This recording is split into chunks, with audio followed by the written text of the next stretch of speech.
ఇవాళ కోకాపేట భూములకు రెండో విడతలో ఈ వేలం జరగనుంది. ప్లాట్ నెంబర్ 15, 16లోని 9 ఎకరాల భూమికి యాక్షన్ జరగనుంది. ప్రారంభ ధరను 99 కోట్లుగా నిర్ణయించింది హెచ్ఎండిఏ. ఈ నెల 25న జరిగిన మొదటి విడత వేలంలో రికార్డు స్థాయిలో ఎకరానికి 137.25 కోట్ల ధర వచ్చింది. కోకాపేటలో 29 ఎకరాలతో పాటు మూసాపేటలోని 16 ఎకరాలు వేలం వేసేందుకు సిద్ధమైంది హెచ్ఎండిఏ. డిసెంబర్ 3, 5 తేదీల్లో మిగతా ప్లాట్లకు ఈ వేలం జరగనుంది. కోకాపేట నియోపోలిస్ ప్లాట్లకు ఎకరానికి 99 కోట్లు, కోకాపేట గోల్డెన్ మైల్ ప్లాట్లకు 70 కోట్లు, మూసాపేట ప్లాట్లకు 75 కోట్ల చొప్పున ప్రారంభ ధరను నిర్ణయించారు. ఈసారి భూముల వేలంతో భారీగా ఆదాయం వస్తుందని ఆశిస్తున్నారు హెచ్ఎండిఏ అధికారులు. కోకాపేట భూముల ఈ వేలంపై మరిన్ని వివరాలు సదానందం అందిస్తారు. సదానందం, కోకాపేటలో ఇవాళ ఎన్ని ఎకరాలకు వేలం నిర్వహిస్తున్నారు? వివరాలేంటి? యశ్రవంతి, కోకాపేట్ నియోపోలిస్ జంక్షన్ వద్ద ఉన్నటువంటి కోకాపేట్లో మొత్తం 9 ఎకరాల భూమికి ఈరోజు ఈ వేలం వేస్తున్నారు. సో దీనిలో ప్లాట్ నంబర్ 15, 16 ఒక ప్లాట్లో 4 ఎకర్స్ ఉంది, 15లో 16లో 5 ఎకర్స్ ఉంది. సో ఈ రెండు ప్లాట్లకు ఈరోజు ఆన్లైన్లో ఈ వేలం నిర్వహిస్తారు. మార్నింగ్ 11 o'clock నుంచి 2 o'clock వరకు ఉంటుంది. సో ఇప్పటికే దీనిపైన ప్రీబిడ్ సమావేశం నిర్వహించారు. సో ఎవరెవరైతే ఆక్షన్లో పాల్గొంటున్నారో సో వాళ్ళు ఆల్రెడీ ముందస్తుగా పేమెంట్ చేసి ఆన్లైన్లో రిజిస్ట్రేషన్ చేసుకున్నారు. సో ఈరోజు మార్నింగ్ 11 o'clock నుంచి 2 o'clock వరకు ఈ ఆక్షన్ అనేది ఆన్లైన్లో జరగబోతుంది. సో ఇప్పటికే ఇది మొత్తం 4 విడతల్లో చేస్తున్నారు. సో కోకాపేట్ నియోపోలిస్ ఒకటి, అలాగే కోకాపేట్ గోల్డ్ మైల్, అలాగే దీంతో పాటు కూకట్పల్లి వై జంక్షన్ దగ్గర ఉన్నటువంటి మూసాపేట్ భూములకు అంటే మొత్తం 45 ఎకరాలు. దీనిలో 29 ఎకరాలు వచ్చేసి కోకాపేట్లో, 16 ఎకరాలు వచ్చేసి కూకట్పల్లి వై జంక్షన్ వద్ద ఉన్నటువంటి మూసాపేట భూములకి ఆన్లైన్లో ఈ వేలం వేస్తున్నారు. సో దీనికి సంబంధించి 4 విడతల్లో వేస్తున్నారు. సో ఫస్ట్ విడత ఈ నెల 25న జరిగింది. అది కోకాపేట్ నియోపోలిస్ దగ్గర ఉన్నటువంటి ప్లాట్ నంబర్ 17, 18 భూములకు వేలం జరిగింది. సో అది కూడా 9 ఎకరాల భూములు.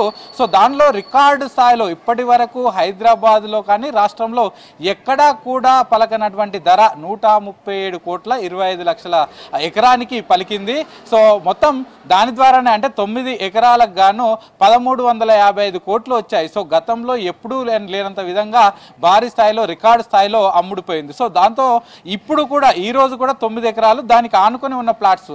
సో మొన్న చేసిందేమో 20 తారీఖున చేసింది 17, 18, ఈ రోజు 15, 16 పక్కపక్కనే ప్లాట్లు కాబట్టి ఈ రోజు కూడా భారీ స్థాయిలో రికార్డు ధర పలికే అవకాశం ఉందని హెచ్ఎండిఏ వర్గాలు అయితే చెప్తున్నాయి. ఆ తర్వాత థర్డ్ ఫేజ్ వచ్చే నెల 3 తారీఖున అది కోకాపేట్ గోల్డ్ మైల్కి సంబంధించిన ప్లాట్స్ ఉన్నాయి. సో అక్కడ వేస్తారు. అలాగే చివరి ఫేజ్లో డిసెంబర్ 5న కూకట్పల్లి వై జంక్షన్ దగ్గర ఉన్నటువంటి మూసాపేట్ భూములకు కూడా ఆ వేలం వచ్చే నెల 5 తారీఖున వేయనున్నారు. సో గతంలో మనం చూసాం రియల్ ఎస్టేట్ పడిపోతుంది, ఆ సిటీలో ప్లాట్లకు ధరలు ఉండట్లేవని వస్తున్న మాటలకు దీన్నైతే అది క్రాస్ చేసిందని చెప్పుకోవచ్చు. ఎందుకంటే గతంలో 2023లో నిర్వహించినప్పుడు కోకాపేట్ నియోపోలిస్ భూములు అప్పుడు గత ప్రభుత్వ హయాంలో నిర్వహించినప్పుడు 100 కోట్లు పలికింది ఎకరానికి. సో అదే హైయెస్ట్ అని చెప్పారు, రికార్డు స్థాయిలో ఉంది. సో ఇంతకు మించి భూములు ఇంకేముంటాయి, 100 కోట్లు దాటిపోయాయి అన్నారు. సో దాన్ని తలదన్నుకుంటూ ఇప్పుడు వేసినట్టు ఈ వేలంలో అంటే ఈ నెల 25న వేసిన ఈ వేలంలో 137.25 కోట్లు పలికింది. సో అటు నియోపోలిస్ కోకాపేట్ అనేది ఓఆర్ఆర్కు ఆనుకొని ఉంటుంది. అలాగే వెస్ట్ సిటీ అయినటువంటి ఇటు ఐటీ ఏరియాకు గచ్చిబౌలి కానీ హైటెక్ సిటీ కానీ ఆ చుట్టుపక్కల ప్రాంతాలకు చాలా దగ్గరగా ఉంటుంది. సో నానక్రామ్గూడ కానీ కాజాగూడ కానీ రాయదుర్గం కానీ ఆ ఏరియాకు కనెక్టింగ్గా ఉంటుంది. అందుకనే ఆ చుట్టుపక్కల ప్రాంతాల్లో చాలా వరకు రెసిడెన్షియల్ అలాగే కమర్షియల్ ప్రాజెక్టులు కూడా చాలా వరకు వస్తున్నాయి.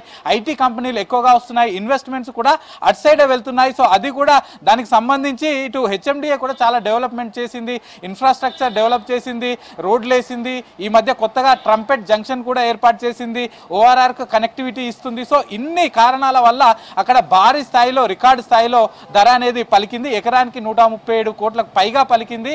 సో ఈ రోజు జరగనున్న ఈ వేలంలో కూడా అంతకు మించి జరిగే అవకాశాలు ఉన్నాయని అధికారులు అయితే చెప్తున్నారు. సో ఇప్పటికే ఆ రోజు జరిగిన ఈ ఆక్షన్లో అటు నేషనల్ కంపెనీలు అయినటువంటి ఎంఎస్ఎన్ ఇన్ఫ్రా కానీ లేకపోతే వజ్ర ఇన్ఫ్రా ఈ 2 కంపెనీలు ఆ రోజు వేలం దక్కించుకున్నాయి. సో మిగతా 10 నేషనల్ ఇన్ఫ్రా కంపెనీలు ఈ రోజు వేలంలో ఉన్నాయని అధికారులు అయితే చెప్తున్నారు. సో ఈ రోజు జరిగే వేలంలో మొన్నటి కంటే మరింత ఎక్కువగా ఎకరానికి ధర పలికే అవకాశాలు ఉన్నాయని అధికారులు అయితే భావిస్తున్నారు. శ్రవంతి.